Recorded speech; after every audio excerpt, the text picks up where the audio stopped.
Amigos televidentes, muy buenos días y gracias por aceptarnos en sus hogares en otra propuesta de palpitar económico de punto de vista, retornando después de 2 meses de ausencia. Pero nada, aquí estamos con una interesante entrevista con el buen amigo Luis Manuel Piantini, un economista de larga data que no necesita presentación alguna y para mí uno de los más experimentados porque domina todas las políticas, pero básicamente él es monetarista por su dilatada carrera en el Banco Central, donde llegó a ser vicegobernador.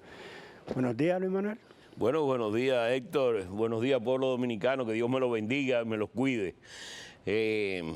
Necesito mucha protección del Creador en estos tiempos de tanta incertidumbre, como hablan aquí las autoridades que vienen hablando de incertidumbre. Cuando te hablan de incertidumbre, tú coges miedo y por eso los mercados son tan volátiles aquí, porque le iban hablando de incertidumbre. Una economía que está bien, que al contrario, la incertidumbre de afuera, porque es afuera que está la cosa, no aquí, es lo que ha mejorado el ingreso de divisa al país, para que tú veas. Los petróleos se cayó, se aumentaron las exportaciones de oro en valor, porque en físico. Esa es la desgracia de este país, que no se toman las decisiones que hay que tomar. Pero bueno, buenos días, Héctor. Y mira, tú vienes nuevecito, 2 meses, estás fresco tú, como una lechuguita. Ay, qué bueno. Luis Manuel, hay 3 elementos que yo quiero que en esta conversación de nosotros toquemos. Te lo digo los 3 y empezamos por uno. Los 3 son el tema de la FED, la Reserva Federal del Banco Central de los Estados Unidos, que después de casi un año empezó a bajar la tasa de referencia. El otro es el mercado cambiario dominicano, que hizo una caramuza. Y el tercero, que sería ya para el segundo segmento, es el tema del informe de la visita reciente del Fondo Monetario Internacional. Pero iniciemos por el tema de la FED, que había mucha expectativa aquí, que si se va a mantener en la pausa o que si va a bajar, que el presidente Trump como que quería que se bajara, pero el tema de la inflación en Estados Unidos, bueno. Vamos a dividir lo que es el mercado americano, lo que es el mercado dominicano. Sí, ciertamente, la decisión de la FED, yo creo que para mí se tardó un poco. Así como se tardó en el año 21, en el 2021, que debió haber aumentado las tasas de interés en aquel entonces, cuando la inflación comenzaba a subir, y dijo que eso era una inflación provisional, o sea, una inflación momentánea, sí. O sea, y se vio que no lo era, no.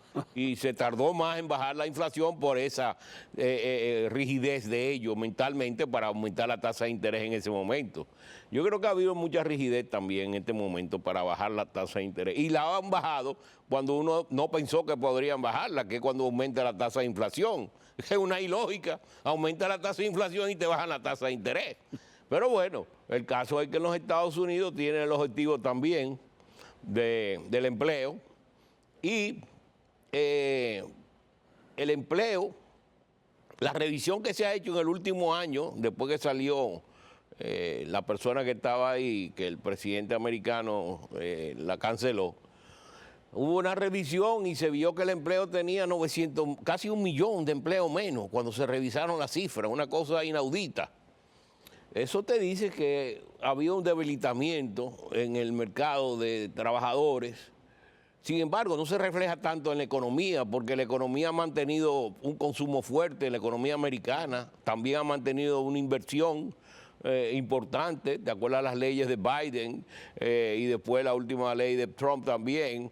Eso naturalmente le ha dado impulso a la economía, y tal vez no con la aceleración que debió haber sido, porque había incertidumbre en los Estados Unidos por el asunto de la tasa arancelaria, ¿no, verdad?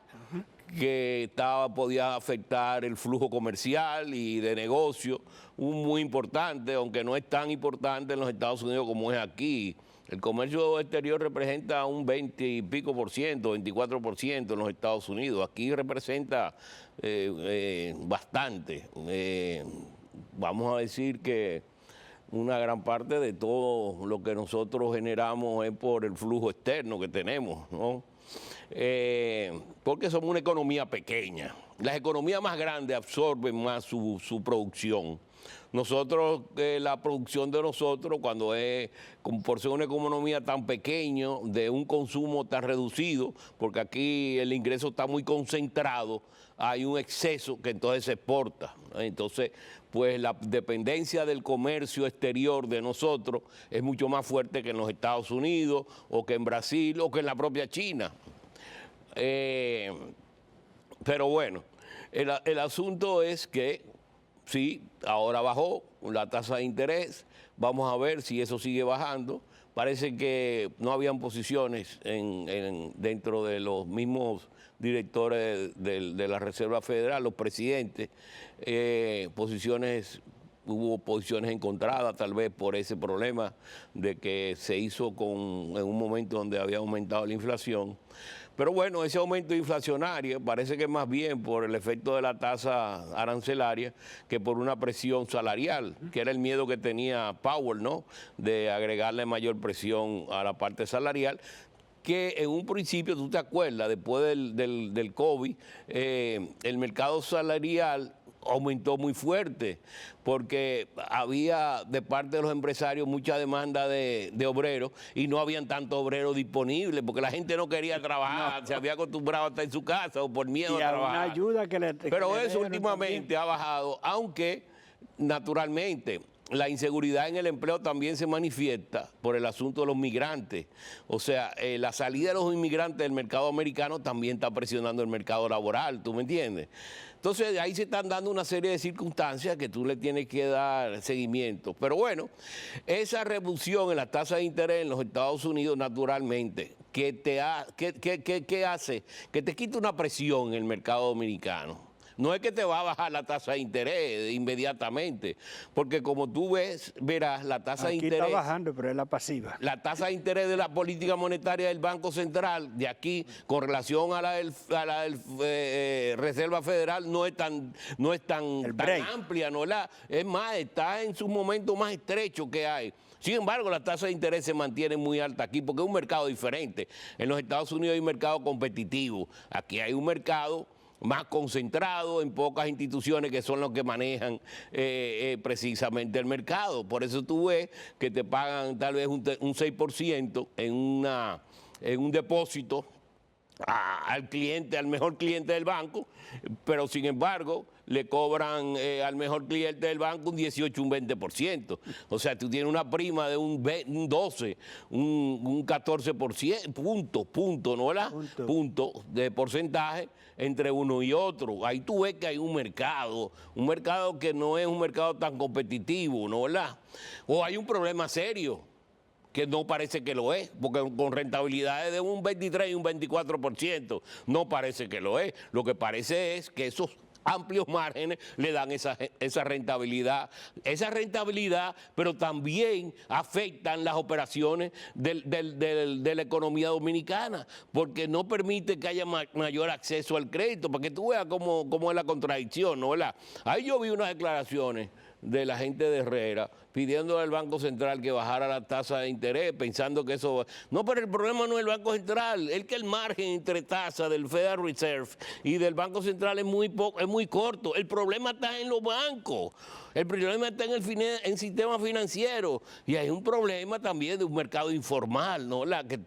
Que ese es uno de los problemas de las reformas estructurales que habla el Fondo Monetario, se refiere a eso. Vamos a entrar a eso, vamos a hacer una breve pausa y nos vamos para el Fondo Monetario Internacional y su informe. Volvemos en unos instantes.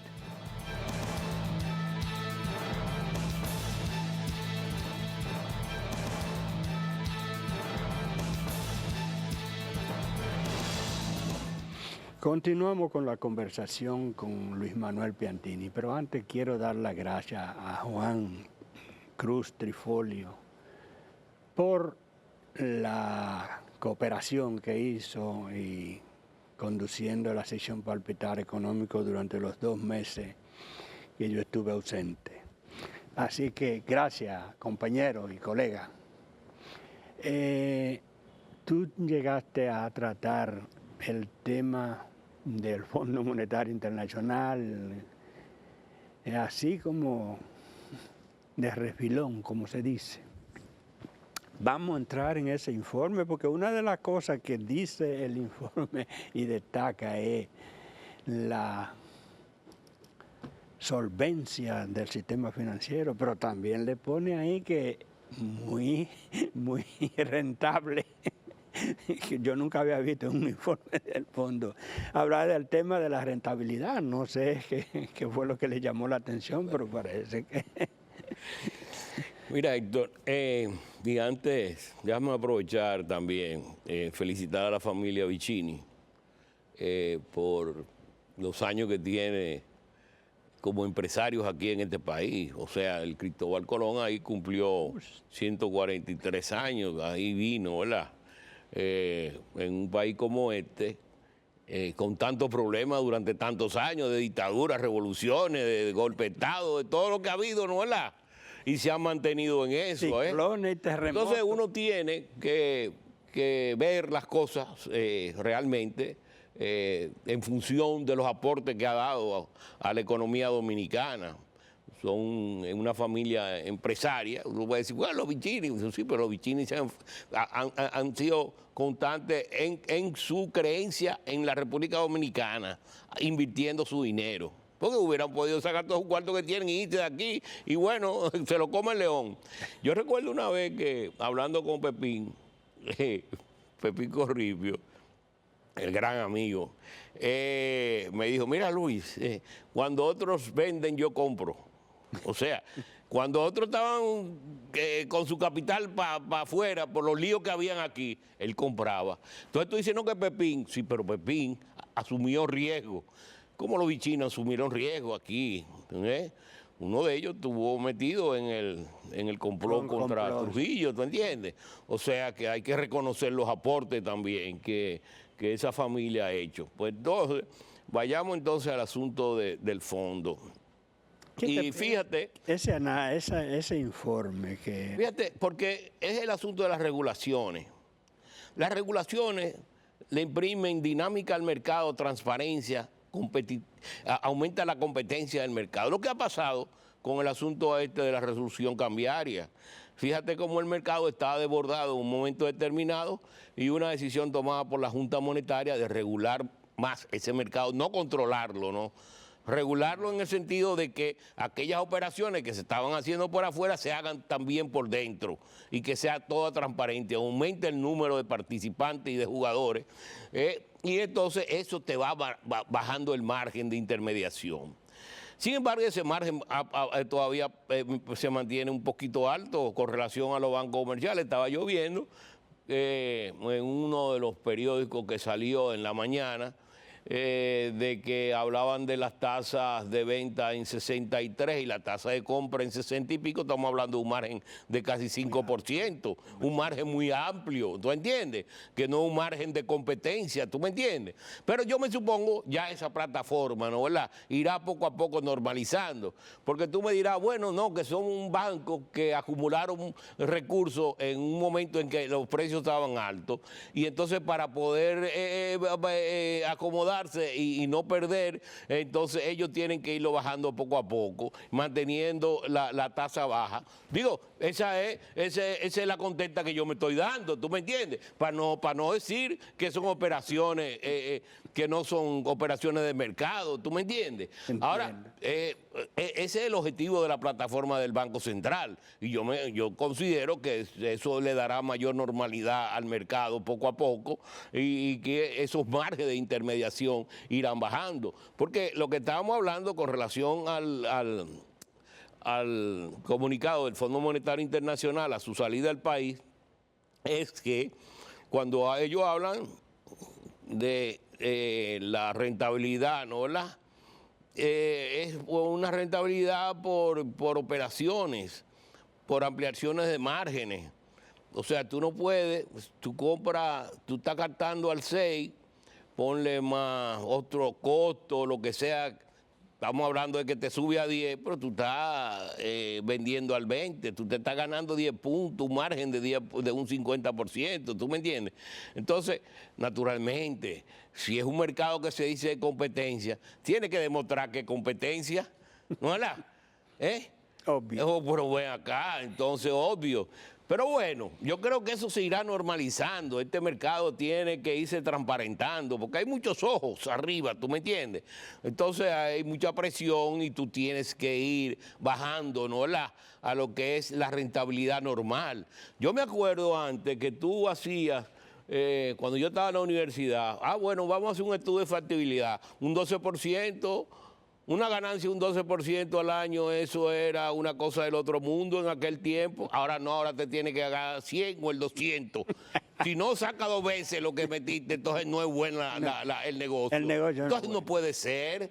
No puede ser que esto sea un mercado especulativo, de una economía especulativa, que se concentre el ingreso en pocas manos, porque es una economía especulativa de que son las grandes tenencias de capitales los que tienen entonces la posibilidad de ganar todo ese dinero a costa de la gran mayoría. Aquí el gobierno le da subsidio al 52% de la población. Y quieren que seamos una economía de ingreso alto en el año 2036, 10 años. Entonces, tú le das subsidio al 52%. Dice que sacaste tanto y que... Ahí se está viendo. La mayoría de los gastos corrientes del gobierno son para subsidios. Se han incrementado 3 veces en los últimos 5 años. Es una barbaridad. Los subsidios a la electricidad, estos subsidios que se le da a todo el mundo, porque ahí... Este economista, Andrés Dawager, sacó unas gráficas donde se ve que hasta a ricos se le da subsidios, ¿no? Entonces aquí se le da subsidios. Si no son focalizados, lo coge todo cuando hay subsidios. ¿Qué es lo que tiene que hacer Magín ahora? O sea, una de las grandes esperanzas de nosotros con Magín es que imponga disciplina ahí adentro, ¿me entiendes? O sea, porque Magín, además de que es un teórico, es una persona práctica, ¿verdad? Entonces tiene que, además, es buen gestor, ha sido buen administrador, él sabe a dónde que está el problema. Él no tiene que estarse reuniendo, él se reúne con la gente por cortesía, porque ya él conoce, él tiene su plan en la cabeza, ¿tú me entiendes? Luis Manuel, me dice que nos quedan 2 minutos. Vamos a ver sobre la parte estructural de... Estamos hablando de eso, ¿sí? Porque estamos hablando de la parte fiscal también que habla el fondo. El fondo habla de una serie de reformas y entre ellas está eso, pero habla de la eficiencia. Por eso estoy diciendo que uno de los elementos más importantes a jugar por el actual ministro de Hacienda, que está calientico en la silla, ¿no? Es aumentar la eficiencia en la recolección impositiva. ¿Por qué? Porque aquí se dice, no, que el dominicano paga solamente el 15% del Producto Interno Bruto de impuestos, o sea, la presión fiscal, mientras que en el resto de América Latina es 21% el promedio. Ajá, pero si tú recolectas lo que tienes de tasa aquí, que son de las más altas que hay en América Latina, en ITEVI, en impuestos sobre la renta, esa presión fiscal subiría a 25 y a 26. Entonces yo tengo que sacrificarme con nuevos aumentos de tasas porque tú has sido ineficiente en la recolección impositiva, porque no le has fajado a buscar el dinero a donde tiene que irlo a buscar. A los evasores. Ahí es que habla la eficiencia, el Fondo Monetario Internacional, en la mejoría de la parte administrativa. Ahora la gente quiere que le paguen efectivo, que le hagan transferencia y que yo cuánto. ¿Por qué? Porque a través de otros mecanismos te captan lo que tú tienes. Entonces, no. Bueno, pero aquí todo el mundo tiene que pagar impuestos. Esa es la realidad. Bueno, Luis Manuel, gracias por aceptar nuestra invitación. Yo creo que en una próxima tendremos que hablar con Dania para que nos dé la hora entera. Unos días que ella quiera un descansito. Está administrando eso. Así que gracias y como siempre tú eres uno de mis consultores, yo te consulto. Como tú quieres, hermano. Bien. Que Dios te bendiga. Ok, y ustedes, amigos televidentes, como siempre, la cita para el próximo domingo en otros puntos de vista. Hasta entonces.